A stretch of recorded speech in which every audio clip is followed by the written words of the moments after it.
में हम कोई उनका विरोध नहीं करते, लेकिन मेरा ये मानना है कि जब आप ऊपर विधानसभा के सभागार में आप झूठी स्टेटमेंट देते हो, जिस तरह आपने संस्थान खोलने में लोगों को ठगा है, उस तरह आप सभागार में आकर झूठी स्टेटमेंट देते हो कि हम तो मुख्यमंत्री जी से मिलने जा रहे थे। अगर मुख्यमंत्री जी से मिलने जा रहे थे, कोई आपको बाहर रोक सकता है?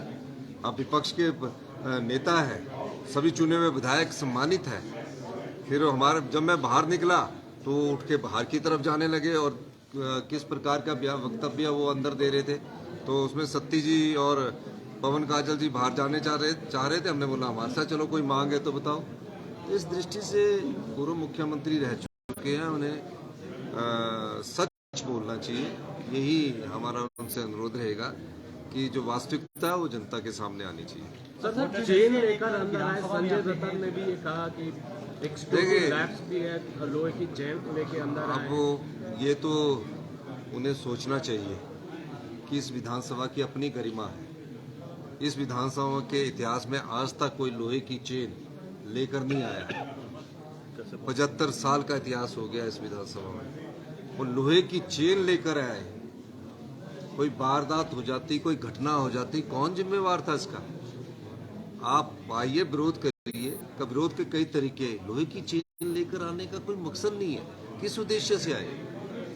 ये गलत बात है उनकी, और हम कांग्रेस पार्टी इसका विरोध करती है कि इस प्रकार की वारदात नहीं होनी चाहिए। और हम उनसे बैठकर भी बात करेंगे कि इस प्रकार के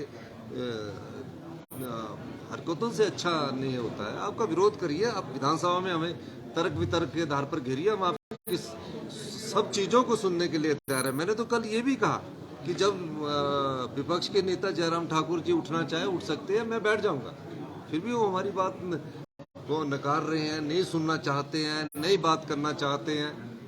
अगर आप चुनकर आए हैं तो आप अपने विधानसभा क्षेत्र के मुद्दों को तो रखिए, रख ही नहीं रहे हैं। 2-3 दिन से लग रहा है ऐसा कि वो पिछला वॉकआउट हुआ नहीं, तो उन्होंने सोचा कि हम कल तो वॉकआउट कर नहीं सके तो आज सुबह ही वॉकआउट करके चले जाते हैं। Without notice, without point of order उन्होंने एक बात बोली। आप भी देख रहे होंगे। तो ये बड़ी दुखद बात है, और मैं चाहूंगा विपक्ष के सभी विधायकों से भी और विपक्ष के नेता जयराम ठाकुर जी से भी इस विधानसभा की गरिमा को बनाए रखें। कांग्रेस विधायकों ने धक्का मुक्की अंदर यहाँ पर की है। आप तो साथ थे, आप तो खुद पत्रकार है, यहाँ बैठे हुए थे। वो अगर मिलने आते तो यहीं क्यों बैठ गए? कोई विधायक ऐसा धक्का मुक्की किसी के साथ नहीं करता। मेरा ये मानना है कि हिमाचल विधानसभा में आज तक के इतिहास में किसी विधायक ने किसी के साथ कोई धक्का मुक्की नहीं की। राजनीतिक लाभ उठाने के लिए आप शोर करते रहिए, झूठ बोलते रहिए। आपके कैमरे में तो हमारा सतपाल सत्ती हमारे साथ जाते हुए नजर आ रहे हैं, आपके कैमरे में हमारे पवन काजल जी साथ जाते नजर आ रहे हैं। धक्का मुक्की, विधायकों के साथ धक्का मुक्की करना गलत बात होती। कोई भी धक्का मुक्की किसी के साथ ऑर्डिनेंस पर जो है कुछ बदलाव के लिए चर्चा की गई है। सीजन के लिए वाटर सेस का आपका बिल पारित हो गया। आपको लगता है कि हिमाचल प्रदेश की आर्थिक तंगहाली इसके जरिए दूर होगी, और जो शंकाएं हैं जनता के ऊपर बोलना पड़े उसको लेकर आप? देखिए, आर्थिक बदहाली के दौर से ये प्रदेश गुजर रहा है। उप मुख्यमंत्री महोदय और हमने बड़ी मेहनत से इस बिल को बनाया। भारतीय जनता पार्टी तो कभी राजस्व बढ़ाने की बात सोच नहीं सकती थी। उन्होंने जनता के धन को, आप लोगों के धन को ऐसे बांटा है कि हिमाचल की जनता उनको कभी माफ नहीं करेगी। हम दिन रात प्रयास कर रहे हैं। अगर हम बिल लाने की हमारा मकसद क्या है, इच्छा क्या है? रात को 2 बजे उप मुख्यमंत्री बिल को साइन करते, हम अगले दिन पहले दिन ही विधानसभा में लाते। क्या इच्छा है? कि हमारे पास जो बहता सोना है, जो पानी के रूप में बह रहा है, उसमें किसी न किसी प्रकार से हमारे राज्य का राजस्व बढ़े। इस दृष्टिकोण से ये बिल आया और हमने प्रयास किया, और आज सबकी सहमति से, विपक्ष के नेताओं का भी मैं धन्यवाद करना चाहूंगा, जयराम ठाकुर जी सबकी सहमति से हमने इस बिल को पास किया। सर, आर्थिक सर्वेक्षण जो आए हैं, आर्थिक सर्वेक्षण जो आए सर्वे में जो ग्रोथ है 6.4% एस्टिमेटेड है, which is down by 1.2%. So how do you see it? क्या लगता है सर, कोविड भी नहीं था और क्या कारण रह सकते हैं कि वृद्धि नहीं हो? पिछली सरकार का कुप्रबंधन इतना ज्यादा है कि उन्होंने जनता के पैसे को खुलकर लूटा है, बांटा है। इसलिए ये जो हमारा इकोनॉमिक ग्रोथ का जो 1% कम आया है, इसका कारण मुख्य कारण है। पर हम इसको गुड गवर्नमेंट के लिए, गुड गवर्नेंस, अच्छे शासन के लिए, अच्छे प्रशासन की ओर बढ़ रहे हैं। ठीक। धन्यवाद। मुकेश जी, वाटर सेस पे जो अमेंडमेंट लाई गई थी विपक्ष की तरफ से, स्मॉल हाइड्रो को लेकर ये बात कही गई, 5 और 25 मेगावाट के जो प्रोजेक्ट्स हैं उनका क्या होगा, और उन्होंने हेड को लेकर ये कहा कि आप यूनिट पर लगाते, किस तरह से ये सेस लगेगा? नहीं, देखिए, आज का दिन एक बहुत ही महत्वपूर्ण दिन है, ऐतिहासिक दिन है कि हिमाचल प्रदेश विधानसभा ने सर्वसम्मति से कानून बनाया है प्रदेश के आय के साधनों में बढ़ोतरी करने के लिए, और उसके लिए कुछ लोगों की जो चिंताएं थी, जो उन्होंने बातें उठाई हैं, उन सब का तो जो निवारण हम करेंगे, हम सबको साथ लेके चलने में विश्वास रखते हैं। लेकिन प्रदेश में ये मसला लगभग 50 सालों से चर्चा में था, क्या वाटर सेस लगना चाहिए या नहीं लगना चाहिए। और माननीय शांता कुमार जी के समय से ये बातें होती आई हैं। हिमाचल में जो 5 नदियां बहती हैं, वो उसमें सोना बह रहा है। 172 परियोजनाएं बन गई, 11,000 मेगावाट बिजली का दोहन हो गया, लेकिन कोई भी राजनीतिक इच्छा शक्ति नहीं दिखा पाया। हमने दृढ़ राजनीतिक इच्छा शक्ति दिखाते हुए कानून तैयार किया, पड़ोसी राज्यों की स्टडी की, और उसके बाद 100 दिन के अंदर अंदर हम ये हिमाचल प्रदेश विधानसभा से पारित करवाने में कामयाब हुए हैं। और इसमें जो आने वाले समय में ये सभी, आज जैसे ये पारित हो गया, अब आज से आगे सभी 172 प्रोजेक्ट्स पर ये जो है लागू होगा। और उसके अतिरिक्त जो ये चर्चाएं कर रहे हैं, हमने एक तो बिल्कुल स्पष्ट कहा है कि हम we are open to dialogue, हम चर्चा के लिए, हमारे दरवाजे खुले हैं। आप कानून तो पारित करो। ये कानून हम किसी भी ढंग से हिमाचल प्रदेश के लोगों पे भार डालने के लिए नहीं लेके आए हैं। उस बात का हम पूरी तरह ख्याल रख रहे हैं। और दूसरा, जो इन्होंने कहा है कि जो छोटे पावर प्रोजेक्ट्स हैं उन पे जो है इसका लोड ना पड़े, तो we are open to all suggestions and discussions.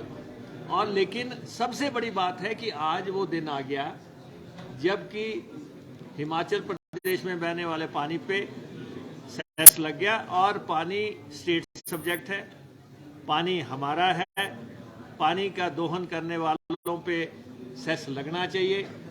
वो, और जो अंदर चर्चाएं हो रही थी वो पावर प्रोजेक्ट्स की बातें हो रही थी, पावर की बातें हो रही थी।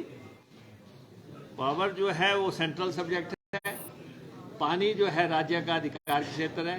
हमारे पास विभाग है, हमने विभाग की तरफ से प्रस्ताव किया। हम आभारी हैं हिमाचल प्रदेश के मुख्यमंत्री के, हम आभारी हैं हिमाचल प्रदेश के राज्यपाल के, और हम आभारी हैं प्रदेश के विपक्ष के भी, जिन्होंने सर्वसम्मति से जो है इसको पारित करने में सहयोग किया। सर, इसी मामले पर जो है वो पंजाब में प्रेस कॉन्फ्रेंस करके आम आदमी पार्टी ने आरोप लगाया है कि इस बिल के लाने के बाद जो है वो पंजाब के लोगों को काफ़ी नुकसान होगा और हिमाचल सरकार पंजाबियों के खिलाफ है।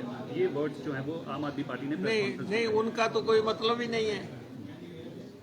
ये हिमाचल प्रदेश के अंदर लगने वाले प्रोजेक्ट्स का मसला है। 172 वो प्रोजेक्ट है जो अंदर है, 11,000 मेगावाट है। वो तो किस वजह से बोल रहे हैं मुझे नहीं मालूम। ये तो बिल्कुल हमारी सरहदों के बीच में बहने वाले पानी का मसला है, और उस पर जो प्रोजेक्ट्स बने हैं उन पे जो बिजली दोहन हो रही है उसका मसला है। इसलिए पड़ोसी राज्यों से इसका कोई सरोकार नहीं है, और इसको खामखा अगर कोई चर्चा में लाने की कोशिश कर रहा है तो मैं सोचता हूँ बेबुनियाद है। और लेकिन हिमाचल प्रदेश के आय के स्रोतों में संशोधन अपना बढ़ावा करने के लिए सभी विभागों को देखना पड़ेगा, क्योंकि 75,000 करोड़ रुपए का कर्जा है, 11,000 करोड़ रुपया कर्मचारियों की देनदारी है और खजाने की हालत किसी से छुपी नहीं है। तो इसलिए आय के संसाधन तो आपको पैदा करने ही पड़ेंगे। जो उस दिशा से ये एक क्रांतिकारी कदम आज हमने उठाया है और we are open to dialogue. चर्चा के लिए हमारे दरवाजे पूरी तरह खुले हैं। सर लगातार तीसरे दिन भी आज वॉकआउट हुआ है, फ्लोर मैनेजमेंट की कमी है, क्या एक बार नई चर्चाएं करना चाह रहे हैं, सरकार आगे नई बातें करना चाह रही है, क्या दोबारा कॉन्फिडेंस में नहीं? मुझे लगता है कि पूर्व मुख्यमंत्री प्रतिपक्ष के नेता जयराम ठाकुर जी के ऊपर ट्रमेंडस प्रेशर है, बहुत बड़ा दबाव है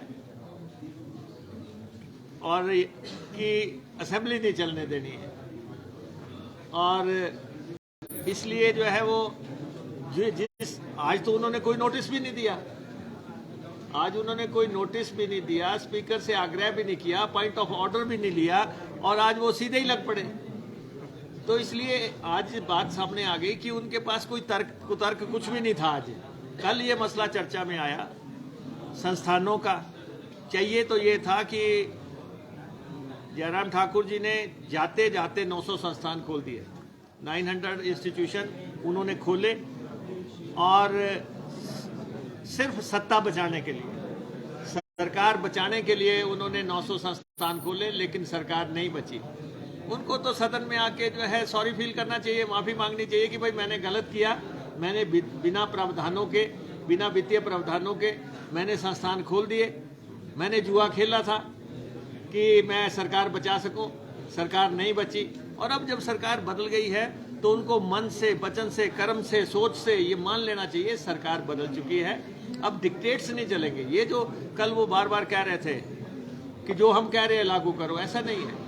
आपको जनता ने विपक्ष में भेज दिया है, आप अपनी बात रख सकते हैं, आप अपनी बात रख सकते हैं, लेकिन आप ये कहें कि हम आपको कह रहे हैं इसको लागू करो, तो गले में अंगूठा देके जो जिस तरीके से वो बात कर रहे हैं, ऐसा तो नहीं होगा। सरकार विवेक से काम करेगी, सरकार अपनी सोच से काम करेगी। लोगों ने मैंडेट कांग्रेस पार्टी को दिया है, कांग्रेस पार्टी अपनी नीतियां, अपने कार्यक्रम, अपनी गारंटीज सब पे अमल करेगी। हाँ ठीक है, विपक्ष अपना सुझाव दे सकता है, लेकिन इस मसले में तो खुद जयराम कटघरे में हैं कि उन्होंने जाते जाते ये काम किया और आपने देखा मौके पे कहीं भी नहीं गए शिलान्यास उद्घाटन करने, एक ही जगह पे 50-50 पार्टिकाएं लगा दी, मौके तक में नहीं जा सके। हेलीकॉप्टर से उतरे, पार्टिकाएं 50 से एक जगह लगी हुई हैं, उनका पर्दा उठाया, ना उनके लिए वित्तीय प्रावधान है, ना उनके लिए स्टाफ है। कितने कॉलेज है जिनके लिए बजट का शून्य प्रावधान है, कितने कॉलेज है जिनके लिए 1 लाख रुपए, 1 लाख रुपए में कौन सा कॉलेज खुलता है। तो इसलिए कल इस बात पे लगभग जो बीजेपी ने दांव खेला था उल्टा पड़ गया, इसलिए आज फिर आ गए। आज आके ना, क्योंकि आज कोई तरीका ही नहीं मिला, उनको लगा कि 67 में कल हमने दिया था तो इन्होंने चर्चा करवा दी, आज उन्होंने कहा देना ही कुछ नहीं है, ऐसे ही खड़े हो जाना है। तो ये स्थिति भाजपा की बन गई है।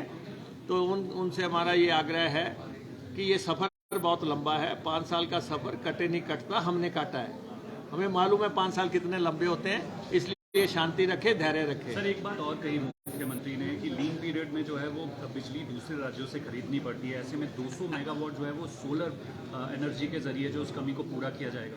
मुख्यमंत्री जी ने ये विधानसभा में अनाउंस किया है और दृढ़ राजनीतिक इच्छा शक्ति से ही काम होंगे। जैसे पानी विभाग ने दृढ़ राजनीतिक इच्छा शक्ति दिखाते हुए कानून आज बनाने में सफलता हासिल की है, वैसे ही बाकी काम भी चलेंगे।